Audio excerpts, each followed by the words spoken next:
Okay, good evening, everyone.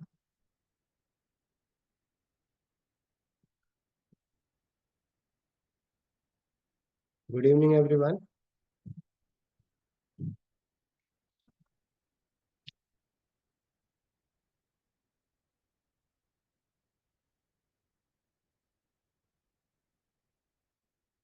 Yeah, am I audible to all of you? Huria Ishaq, am I audible?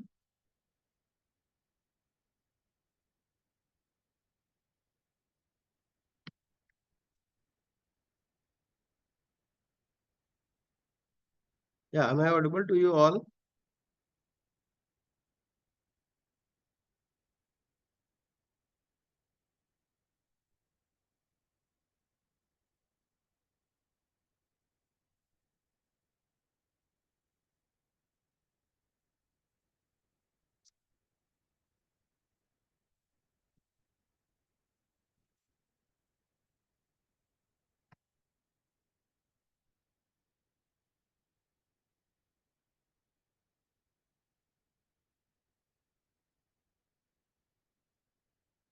Okay, am I audible to you all? Yes, sir. Okay. Earlier, was there any issue? I was speaking and then maybe I thought I was not audible. Okay, anyways, let's continue. So today's physics class will be completing about electricity. In the last class, we had just done electric potential, we had done electric circuit diagrams. Okay, so today we'll do electric current and we'll involve all the numericals involving the circuit and everything. Okay, so just wait for another 1 minute.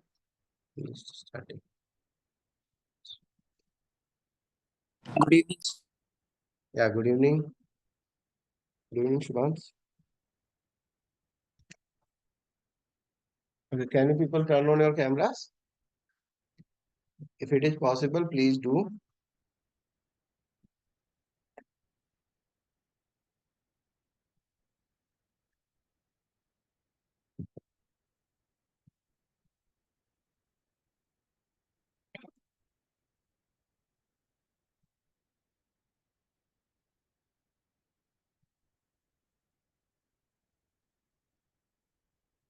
Okay, Moksha, thank you. Your network issue.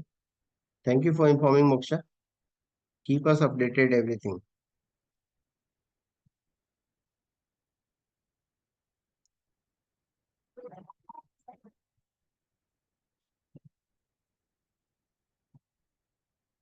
Okay, so Good now evening, sir. yeah, good evening. I think now sufficient number of people have joined and we can continue with electric current. Okay.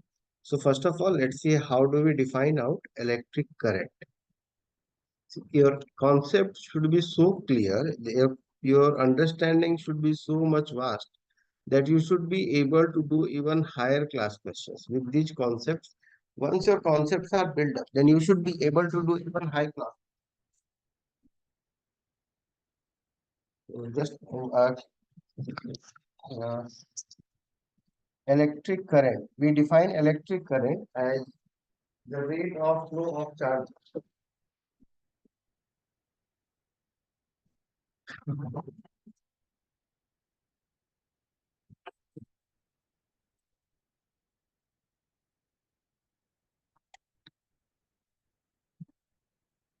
So electric current, it is the rate of flow of charges. So rate of flow of charges means how fast the charges are moving. That we call as the electric current.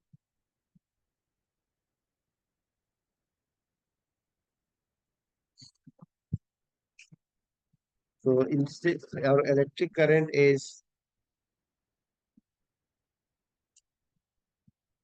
we can write it as amount or the rate of flow of charge. So the electric current is represented by the symbol I is equal to rate of flow of charges, that means Q over T. So how fast the charges are moving with respect to time. The symbol Q represents the charge and the symbol T represents time. Okay. So I can write I equals Q by T.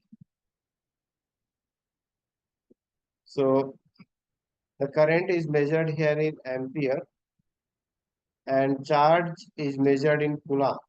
The charge will be measured in coulomb and time in second. Now, out of these, we know that all of them are physical quantities, but charge is not a fundamental quantity. Always remember that charge is not a fundamental quantity, it is a derived quantity. Okay? So, charge or Q can be measured as I multiply T. Also, the charge or the amount of charge can be given as NE if you remember from the quantization principle. In the beginning, we had done the quantization principle. By the quantization principle, we know that the amount of charge will be equal to N multiply E, where N represents the number of electrons and E represents the charge on each electron. And all of us know that charge on an electron is fixed. So what is the amount of charge on one electron? Yes, the amount of charge on one electron is about 1.6 multiplied 10 to the power minus 19 coulomb.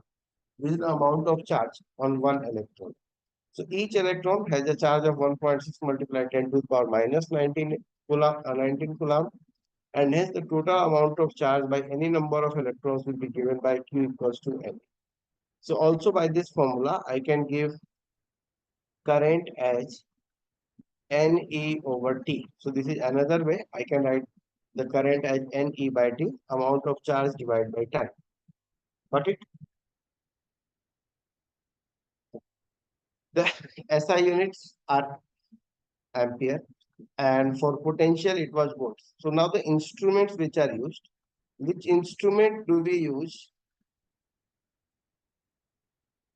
The instrument for measuring current. We use the instrument ammeter.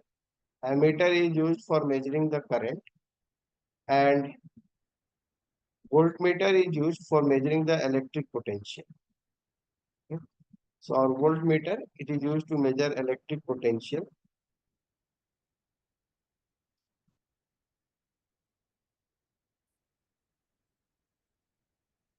So if you have electric potential, it will used by the voltmeter, represented by the symbol V. In a circuit, voltmeter is represented by the symbol V. Ammeter is represented by the symbol A. Now, an ammeter, it is a device that can measure current, and it has an ideal ammeter. If we talk of an ideal ammeter, has a zero resistance. So we talk of ideal ammeters. Could you show the previous page, sir? Yeah, just one. Ideal. Yeah.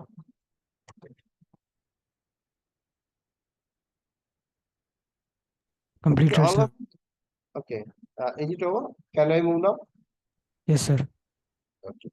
See, all of you just don't be sitting idle. Be responsive. If you know these facts, so if you speak anything, it gives me more energy to speak up and give you a better content. Okay, every time I will try to give you better content if you are aware of all. So ideal ammeter, it has zero resistance.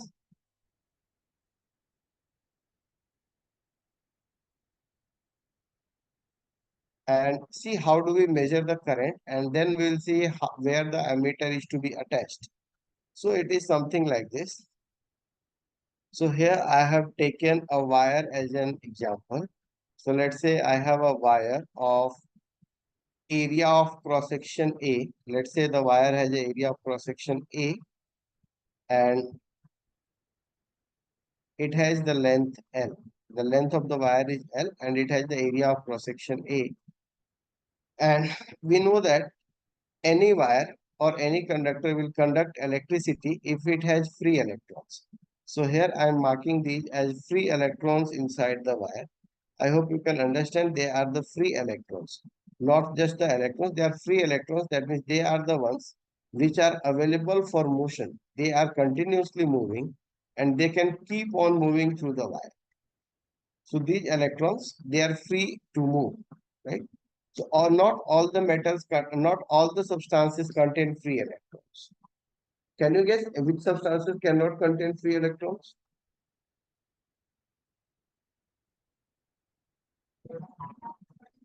Yes, can you guess which substances do not contain free electrons?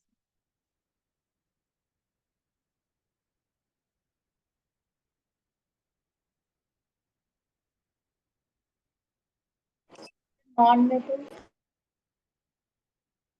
Which one? All the all the insulators, whatever insulators you can think of, the insulators do not contain free electrons, like wood, paper, plastic. Okay, so those substances, they do not contain free electrons, and hence they are poor conductors or insulators, right? Any metal, if you take, so metals generally have free electrons. So these are metals, and metal has free electrons. So that is why we have considered a wire. Now see what happens, how the current starts moving. So here we have taken any cross section.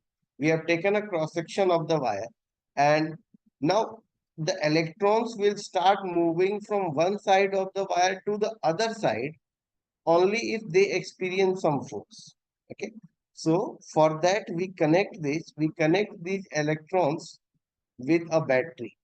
So let's see, every concept has to be crystal clear over here. So which side has been connected to the negative terminal of the battery? Side A or side B? Yes. Where The I have negative connected, terminal is A. yeah, we have connected the negative terminal to A and positive terminal to B. So electrons, which are negatively charged over here, in which direction should they start moving? Should they start moving from A to B or from B to A? Where should they move? A to B. A to B, all these electrons, they will experience a force of repulsion from the negative terminal of the battery. The negative terminal of the battery, it has negative charge. So because of which it repels the electrons of this wire, and the electrons are repelled. So they start moving from the terminal A towards the terminal B. So here I am marking these as the direction of movement of electrons. So the electrons, they are traveling from side A to the side B. Now, when I'm measuring the current, so I'm not measuring how many charges are moving from side A to side B. I'm not measuring how many charges are moving from side A to side B. I'm just measuring that how many charges are crossing this area of cross section. Right? I want to see how much amount of charge is crossing this area of cross section per unit time. Okay, it does not mean, suppose I say that a current is 1 ampere, and 1 ampere current would mean 1 coulomb of charges in 1 second, right? That is what it will mean by the definition of current. Current I is equal to Q by T. So if I write like this, so 1 ampere current means 1 coulomb of charges in 1 second. So it means that in every second, 1 coulomb of charges are moving, right? So 1 coulomb charge means, in the earlier classes we have seen, does anyone remember how many electrons are there in 1 coulomb of charges? One. One, no, 1.6 into 10 to the power minus 1. no, 1.6 into 10 to the power minus 19 is the charge on one electron. I want how many electrons are there in 1 coulomb. Uh, one in Yes, we have 6.25 multiply 10 to the power 18 electrons. Do you remember this number? Have you seen this number anywhere?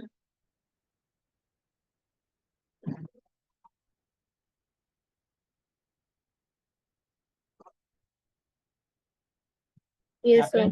No, sir. Okay. So by using this formula, I think maybe you are not available at that time. We use this formula Q equals to NE. So Q we put as 1 coulomb. I want to find out the number of electron, and charge of one electron was 1.6 multiplied 10 to the power minus 9. So if I find out the number of electrons, it comes out to be 6.25 multiplied 10 to the power 18. And we know that 10 to the power 18 is a very big number. It's billion, billion, billion. Right? So it's a very big number. You can say million, million, million, or million, billion, whatever. It's a very big number, 10 to the power 18. Got it? So these many electrons are traveling when 1 coulomb of charge is required. So it just means that these many electrons are crossing this area of cross section in 1 second. It does not mean that this much of electrons are moving from the part A to part B. I can't say that they are traveling from part A to B if I have 1 ampere of current. So these many electrons are traveling from part A to part B. No, that is incorrect. What is correct is that these many electrons are crossing this area per second. Every second, this many electrons are crossing this area. This is correct. Got it? So what is the direction of motion of electrons over here? A to B. From A to From B. A to B. Yeah. So the direction of motion of electrons is from A to B, and in this way I can measure the amount of charge. So if I want to measure the amount of current, so anywhere in between this wire, I can attach a device over here, an ammeter. Anywhere in between the wire, I'll attach the ammeter, so that ammeter will be able to notice how much of electrons are crossing per second. Got it? So how many electrons are crossing per second, that is available, or that we can say only by the number of electrons which are crossing.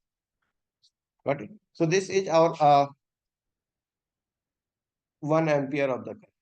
And ammeter has to be attached in series. Then only it will be able to find out number of electrons that are crossing it. Okay. So Q is equal to Na and the number of electrons on this. Okay, so now the direction of current. Let us see. Now we have understood that the electrons are moving from the negative direct from point A to point B. Now let us think of the direction of current. So what is the direction of current in the circuit? B to A. B to A. So why we are taking the direction of current B to A? Because it's opposite to the electrons like movement. It's opposite to electrons. So why we are taking for opposite to electrons?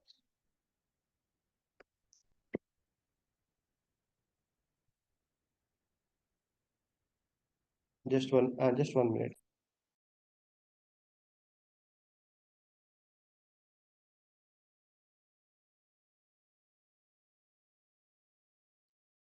Okay. So what is the direction of current? See, the direction of current, I'll tell you why the direction of current is taken from positive to negative.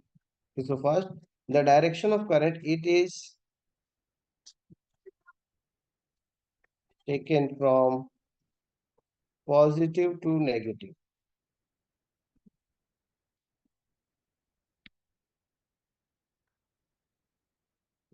So the direction of current is taken from positive to negative.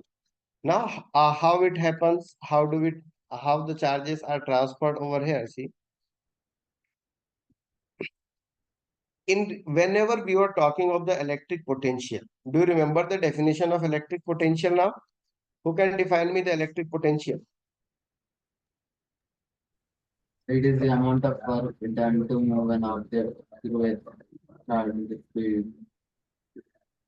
Amount of work done to move a Charge. Electron. charge. Electron. Electron. No, we did not talk of electron over there. Over there, we haven't talked of electron. We just talked of positive charge. Amount of work done in moving a positive charge from one point to another. Amount of work done in moving a unit positive charge from one point to another. So everywhere we are defining in terms of positive charges. We are defining electric potential in terms of positive charges. Okay. So we are also defining current in terms of positive charges only. we are not defining current in terms of negative charges. We are defining the current in terms of positive charges.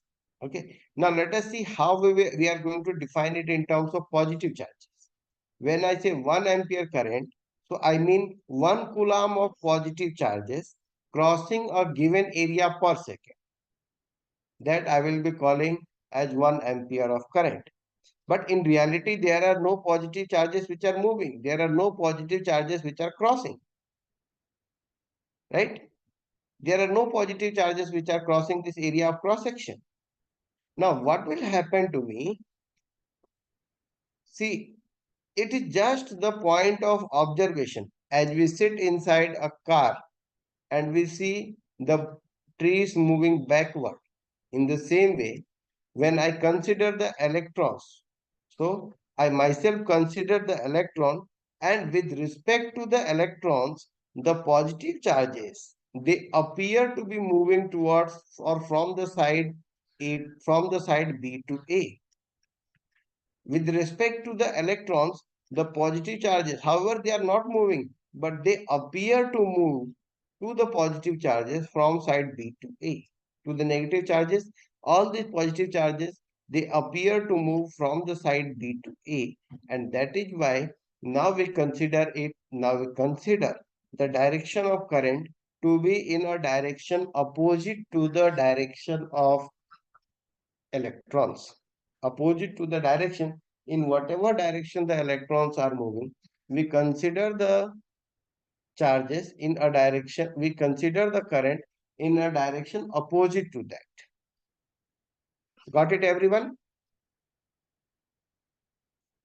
Yes, sir. Okay, so why we take the direction of current? Because everywhere we have defined in terms of positive charges. We haven't defined potential in terms of negative charges. We have defined the electric potential in terms of positive charges. Okay, all the measurements we are making in terms of positive charges. Current also we are measuring in terms of positive charges. Okay, so that is the reason we take the direction of current from positive terminal to the negative terminal, which is opposite to the direction of motion of electrons. Okay, since so that is why some people also say that by conventions or conventionally we are taking, that means from older times only we are taking the direction of current to be from positive to negative. So conventionally means all the previous ones like electric fields, electric potentials, all those terms, they have been defined in terms of positive charges only. Okay, that's the reason we are taking here also current also is being defined in terms of positive charges. Got it? I hope everyone has got a good idea of electric current.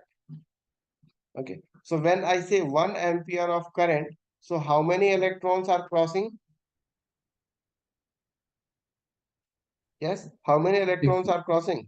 When I say 1 ampere, 6.25 into 10 to the power of 18. yeah, it's 6.25 into 10 to the power 18. Okay, so these many electrons are crossing a given area of cross section. So does it mean that the electrons are going from one end to the other end? These many electrons are going from one end to the other end? Does it mean if I have 1 ampere current, so does it mean that 6.25 into 10 to the power 18 electrons are moving from the end to the end B? Does it mean that? Yes? Anyone? The answer is no. It doesn't mean that the electrons are moving from the end. 6.25 times 10 to the power 18 electrons are moving from A to B. No. Got it? The conservation of charge holds here also. Of course, whatever amount of charge is moving from here, the same amount of charge moves from B also. Okay, but it does not mean that the charges have traveled this much of distance. In 1 second, they have traveled this much of distance. That's not the correct. Okay. Now, what is the resistance of an ideal ammeter?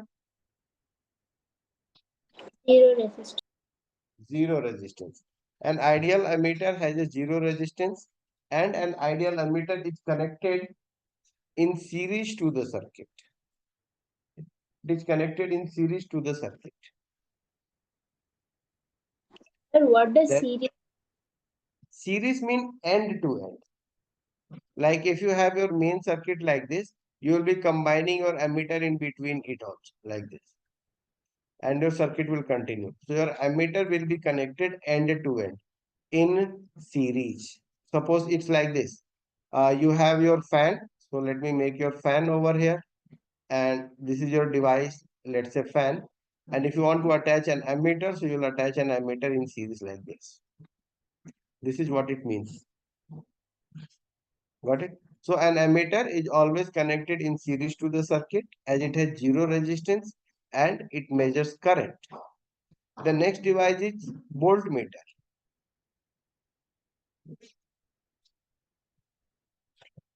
So what is the role of voltmeter here?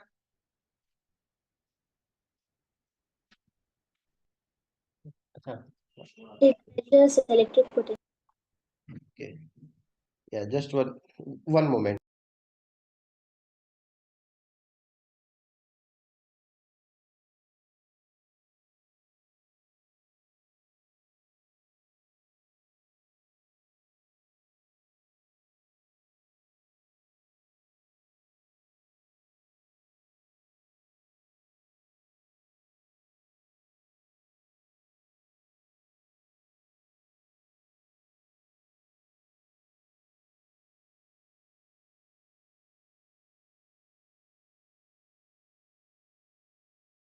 Okay, thank you for holding up. So a voltmeter, as the name suggests, the voltmeter is used for measuring the electric potential.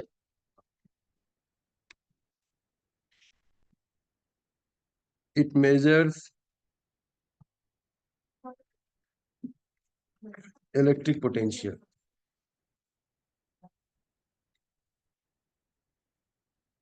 So voltmeter, it measures electric potential. That means the potential difference between the 2 points. Always remember, the potential difference is always measured between 2 points. Okay. It's not measured as what is flowing through it. It is measured as what is the difference between the 2 points. Okay. So it is voltmeter. It measures the electric potential difference between the 2 points. Now see, it is the potential difference. It is the potential difference which forces the electrons to move through the wire. Here in this example, it is the potential difference of this battery which is forcing the electrons to move through the wire. Right? So I want always to measure the potential difference between 2 points. It is not measured to be true. It is measured between 2 points. Right? Suppose I can measure the potential difference between the points A and B. It may be like I want to measure the potential difference between the points between the 2 terminals of the battery. Okay. So I want to measure the potential difference between any 2 points. Got it? So here a voltmeter, it measures electric potential difference between 2 points. So how will it be added? See, a voltmeter has infinite resistance. An ideal voltmeter has infinite resistance.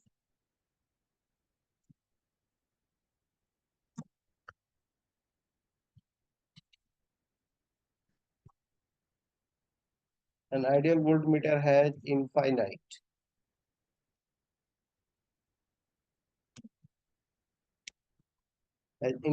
resistance, right? So infinite resistance means if any current is trying to flow through this through the voltmeter cannot allow the flow of current. Got it? So voltmeter cannot allow the flow of current. Sir, Yes. sir, I actually got disconnected. Like, what did you teach in this time? Okay, so where at what point did you leave? At what Till point the did you like leave? So direction of Yes. current, like why is it taken from positive to negative? Okay, so that after explaining that, we just moved on. So this is the point we got clear that why we take the direction of positive charges only.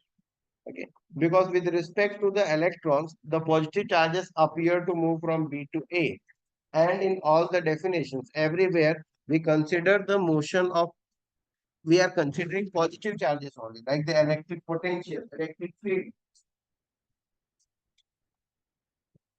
All the measurements they are made.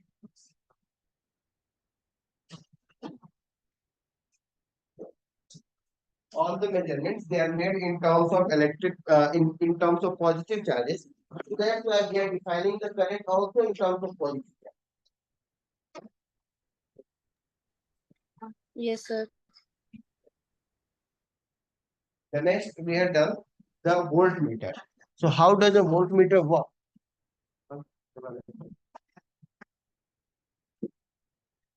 So how does a voltmeter work? A voltmeter, it measures the electric potential difference between 2 points. It does not measure what is flowing through the wire. It measures the force, or you can say the force with which the electrons are pushed. It is the potential difference which is pushing the electrons. So voltmeter is actually measuring the force which is pushing the electrons, right? So voltmeter, sometimes it is also called as voltage, or potential difference is also called as EMF.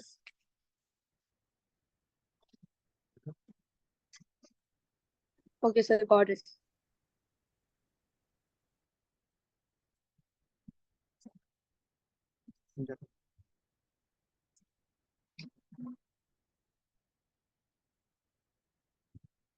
Okay.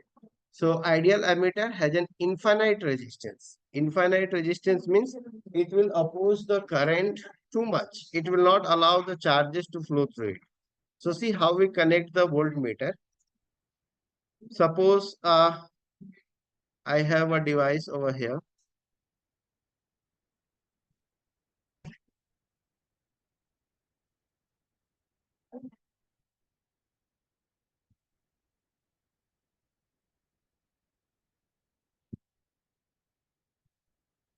Okay. So suppose I have put here a device, any device. Let's say I have put a bulb over here. Oh, sorry, not bulb. A bulb I can draw in another way. So suppose I have put here a fan, and I want to measure the potential difference across this fan. Okay. So where should I connect the voltmeter? A voltmeter will be represented by the symbol V inside a circle, and the two terminals of the voltmeter, they will be connected with positive and negative. So can I connect the voltmeter over here? If I want to measure the potential difference between the 2 points of the fan. So the answer is no. I will not connect the voltmeter over here. It will be the series combination for the voltmeter. I will connect the voltmeter over here. I want to measure the potential difference across the two terminals of the fan. So I will be connecting the voltmeter like this. I could even connect this directly to the fan. Okay. The 2 points can be directly connected to the fan. So the voltmeter has infinite resistance. If I connect this voltmeter in this wire, if I connect the voltmeter over here, suppose I connect the voltmeter over here, then what will happen? Then this has infinite resistance, and it will start opposing the current. It won't allow the current to pass through it. So therefore no current will flow. That is the reason we put the voltmeter in parallel to the device. So see, it is put in parallel to the device so that it can measure the potential across the points given. So suppose the points are given A and B. I want to measure the potential difference between the points A and B. I will attach a voltmeter between the points A and B. Got it? So understood why we connect the voltmeter in parallel to the circuit? Yes, sir.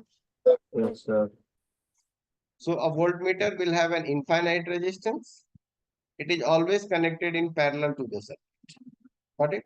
Anyone having any doubt with these devices? No, sir. Okay. Okay, so bye all of you. We'll see again in next class.